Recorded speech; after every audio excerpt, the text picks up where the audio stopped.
Thank you for tuning in to the NC Chamber's 5th episode of our podcast, Relaunching North Carolina, Perspectives from NC Business Leaders. The goal of this series is to make sure we're capturing and amplifying the voice of the business community as we move forward with reopening our state's economy and getting folks back to work. Today, we're honored to have with us Stacy Hale, Regional President of Operations for Windstream. Stacy has been in the telecommunications industry for more than 30 years, starting right after college when he went to work for his uncle, who owned a telecommunications, construction, and engineering company.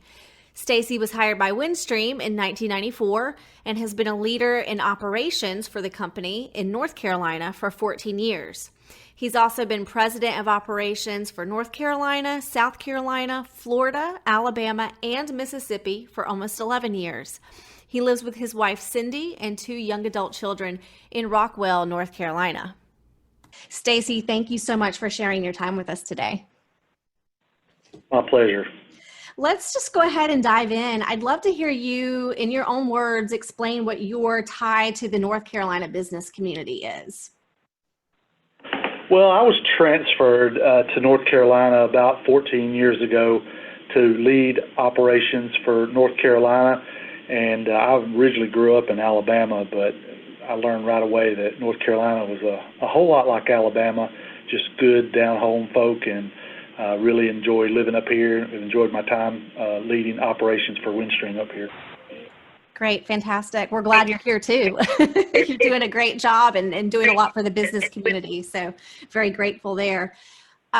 Regarding COVID, since this pretty much is the focus of the podcast, how has it impacted you personally? Not necessarily on the business side yet, but just from a personal standpoint. We all know someone who has either been diagnosed or, God forbid, they've lost a job, or a family member, or maybe it's just the ability to connect with their loved ones as much as they would like. But I'd love to hear your thoughts on that and how it's impacted you on a personal level. Well, my family and I, we're very blessed. All 4 of us work in essential jobs, so we've had to kind of soldier on through COVID, wearing PPE every day, of course. So we've taken great precautions to try to protect ourselves as we go about our duties, but also to try to reach out and make sure our neighbors as well have got PPE as well. That in the beginning, PPE was pretty hard to come by, so I think a lot of people were we were pretty panicked about getting PPE, but we were able to get our hands on plenty of it both at home and at work. And so for personally, staying at home a lot, we're not used to that. I don't think a lot of folks are used to that. Yeah. I think everyone's ready to get back outside, so to speak, and so just sitting around the house, playing board games, catching up on each other's lives. That's been the positive part. My children are a little older, 19 years old and 22 years old, so you don't get to see them very often, but I've got to see them a whole lot during COVID. So for me personally, I've got to see my children a lot more, but it has been kind of very, very frustrating not being able to go out and live our lives like we had before. Right, absolutely. And I love hearing your comments about being able to connect even more with your children, which you might not have ordinarily been able to do if COVID weren't the new normal now. So that's a really cool insight.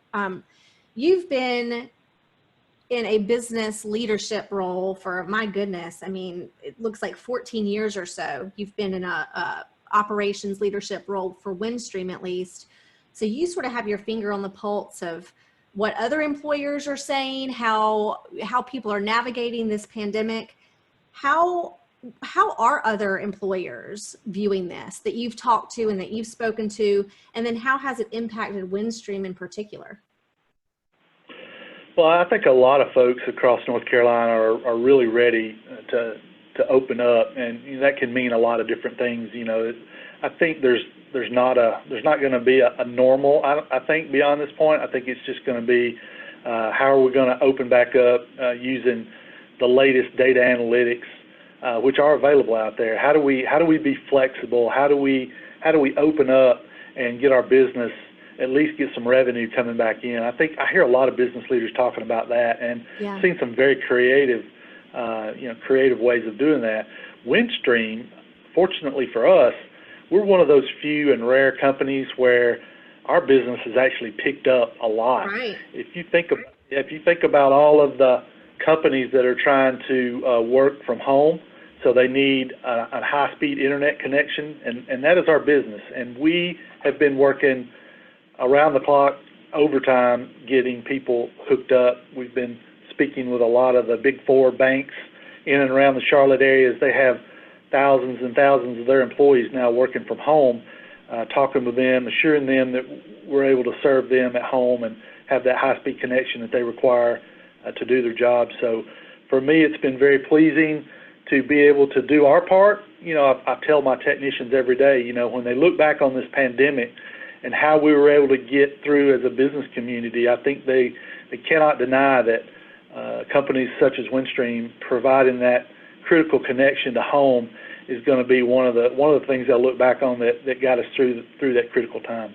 Oh, absolutely. And, one of the big words you mentioned was flexibility. And it's nice for certain industries and companies to be able to offer that ability to work from home for a lot of people. And it just really underscores the importance of people having that access to broadband and internet connection, especially, in rural areas of the state too. So I think, that's another issue that if we want to be solutions oriented, we need to focus on moving forward, making sure that everyone does have that access to a provider like Windstream, because you are making it possible for the work to continue. So thank you for all that you're doing and your employees are doing to further that. Is there anything that you would like to see change in our state's response to COVID? How would you evaluate that so far? I think in the early days for us, it was very apparent that we were kind of our own when it came to securing PPE for all of our employees in North Carolina. I have to give it to our techs. They are out there on the front line every day. They never stopped. They were wearing their masks.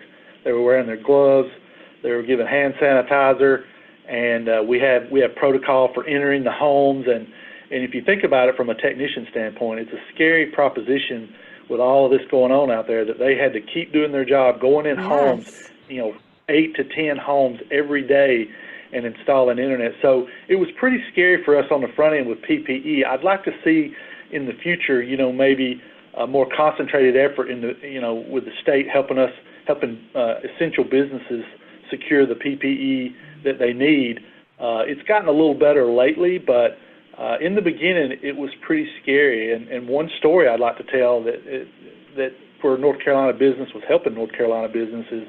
We reached out to some of the local distilleries, and knowing that they use a lot of the ingredients for hand sanitizer in their product, and we were able to secure hundreds and hundreds of gallons of alcohol as a byproduct used in these distilleries, and we were able to use other ingredients, and we were able to make our own hand sanitizer, and we've been doing that from the very beginning. So I think that's one way of showing how businesses can work together to take care of each other. But I'd really like to see this, North Carolina maybe step up and help secure some of the PPE, maybe ramp up mobile testing quicker. And then also maybe, some back tracing analyzation on exposures that helps us as well. I know we have to depend on people telling us when we go in their home that they're positive or they have been positive, and just some kind of coordinated effort that would help with some of the back tracing. Would more data analytics, I guess, available to us would help us do our job as well. Definitely. And that's a trend that we're seeing in all of these interviews we're doing with business leaders. You really can't have enough data. So you're definitely not alone in that sentiment. And also you hit on a great point with businesses helping businesses. You're not the first that we've talked to who has had a connection that helped provide that PPE. And it's really cool how innovative our own manufacturers are being, and our own startups and small companies in helping provide that to businesses that are on the front line. So really cool story there, and thank you for sharing that. You've got a lot of business experience, not just in North Carolina, but all over the Southeast. What words of advice could you share with other business leaders who might be really struggling? You know, I know you mentioned that Windstream isn't in a difficult position right now, but I'm sure having been with the company as long as you have, you've seen some ups and downs. So what advice would you offer to those business leaders who are in a more precarious situation right now? Well, I think nobody goes it alone, right? So I think it's critically important that you set up maybe some weekly calls with some peers. You got to build your network. You know, I find it very comforting when we have tornadoes, hurricanes. You know, there's a lot of things that affect our business, and it's always nice to have that network of peers that you can call up and you know, we all have the same problems, and we share what I consider best practices, and sometimes even sharing material and sharing resources. So I think one of the things that's critical at all times is for business leaders to develop a network of peers that do you know, somewhat similar type businesses and share those best practices. I get a lot out of that myself. I have peers at CenturyLink. I have peers at Frontier. You know, I have peers at Spectrum and a lot of other different businesses that do essentially the same thing that we do. And it's nice to be able to call up some of those folks and talk to them about what's going on and maybe some of the things that are working, some of the things that are not working. So I think if I were a business today, I would have a strong network that I could reach out to and not only get help from, but also provide help as well. Great. I think that's fantastic advice. And hopefully, you know, if businesses weren't already in a situation or a position where they had that network, they're growing that right now so that when the next crisis hits, they're more agile than they perhaps were this first time around. That's fantastic advice. Sort of along the same lines, I know that you're probably not having to manage low employee morale right now since your business is doing really well, but what advice could you offer to those business leaders who are having to manage a workforce where morale is low? I think the first thing, you know, I think of when, you know, I was talking to all of our technicians is you have to be transparent to begin with, and you have to talk about the situation that we're in, how we plan on addressing their concerns, their fears, you know, making sure they got the PPE they need, making sure that anyone who is exposed is immediately taken out of the work group, clear direction on what's going to happen if we have someone that does test positive. And we've had a handful of those, and I think we've handled those extremely well, taking those folks out of the work group, back tracing their steps of who they may have been exposed to. And so I think just transparency of the situation we're in, also transparency about what the plan is moving forward. We have COVID calls basically every day to talk about any exposures we may have. And it could not only be a direct exposure, but it could be an indirect exposure. And we're taking an abundance of caution. And whenever we have someone that may have been exposed, we're isolating that person for 14 days. And so I think the employees have seen us take very affirmative action when it comes to making sure they're safe, and if they are exposed, making sure that we get those folks isolated. And then we also have some folks that are very predisposed. You know, they have predisposed health concerns, and we've been able to find them alternative work and take them off the front line and make them feel a lot more safe, that they won't you know, contract COVID and perhaps take it home to a family member that may have health issues as well. So we've tried to be, I go back to that word flexible again, and we try to be flexible with our employees and try to meet them where they are, and they've been willing to do everything they can based on their situation to help us move forward and get our customers connected. You've done a really great job of illustrating how Windstream is making employees feel safe. And I think you're right. If an employee knows that their employer cares that much and has put all the precautions in place to protect them, that does a lot for improving morale. So fantastic insights there. Thank you. You mentioned a little bit of this earlier, but what's encouraged you most during this pandemic? You know, just that business will find a way. I've seen so many businesses out there. I think about a hardware store that I've seen in Oakboro who, during the middle of this pandemic, they had all of the toilet paper and the hand wipes and all the things that everyone was clamoring over. Yeah. And then their store was not open, but you could pull up to the curb and they would bring out your order. If you called, they would bring out your order to you, to your car. And I've seen that over and over with restaurants and other businesses as well. And it just encourages me that these North Carolina business owners are so smart that they will find a way to bring in a revenue stream if it's at all possible. And that's what encourages me, that we've got some really forward-thinking leaders out here, some of these small businesses that are just finding a way to keep the doors open. And that's a big concern right now, is a lot of these companies, they don't have the resources that maybe a Windstream has. And, right. And them being able to keep their doors open and make it through this pandemic, because, when we're on the backside of this pandemic, I want to see all those small businesses still open. And unfortunately, the longer we stay closed, the tougher it gets for some of these small businesses to hold on. But I'm encouraged by their creativity and their willingness to do things outside the box to keep some revenue streams coming in, and also keep some of their workers employed. Great. Absolutely. I'm in total agreement with you. A lot of companies, as you mentioned, are at the point where it's getting harder and harder to hang on, especially if they're smaller businesses. But despite revenue declines that they might be experiencing, what do you think are some ways that those types of businesses can continue to make people and their people a priority during this time?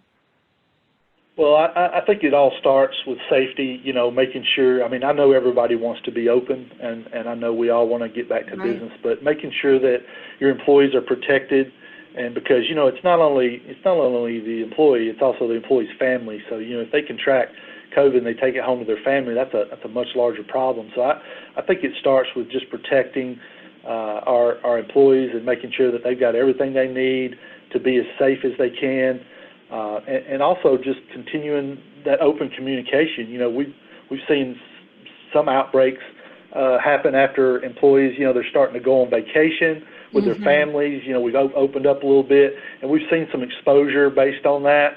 And so I think just circling everybody up, being on calls and telling them to be very careful if they go on vacation, where they go, and make sure they're wearing their PPE.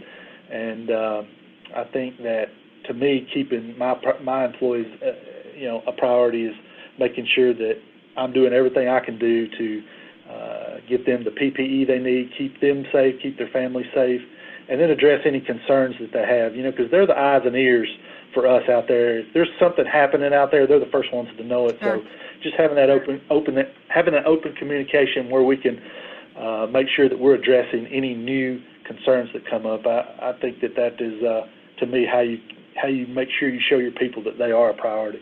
I love that. Stacy, are there any final words or thoughts that you'd like to leave our audience with today? I would just like to say that, we need to stay flexible. We need to, meet customers where they are. We'll get through this. And I just think we've got to, like I said before, we've got to use the data analytics and be flexible and be smart. We need, where we need to open. Where there's more exposure, we need to look at the data of that and see what that tells us and make adjustments. This is North Carolina is a very, I think, a state that has a lot of very smart business leaders. I've met a lot of the business leaders, and I just think that, if the state would lean on a lot of these very smart business leaders, that we could make the right decisions on what to open, when to open. But I do think, we need to get back to work, but we need to do it in a safe way, and I think the data tells us where we can do that. We just need to follow that and make sure that, we all are helping each other at the end of the day, and reaching out as business leaders to help our peers when they need it. Wise words indeed. Ladies and gentlemen, this is Stacy Hale, Regional President of Operations for Windstream. Stacy, thank you so much for sharing your time with us today. Thank you, Em. I appreciate it.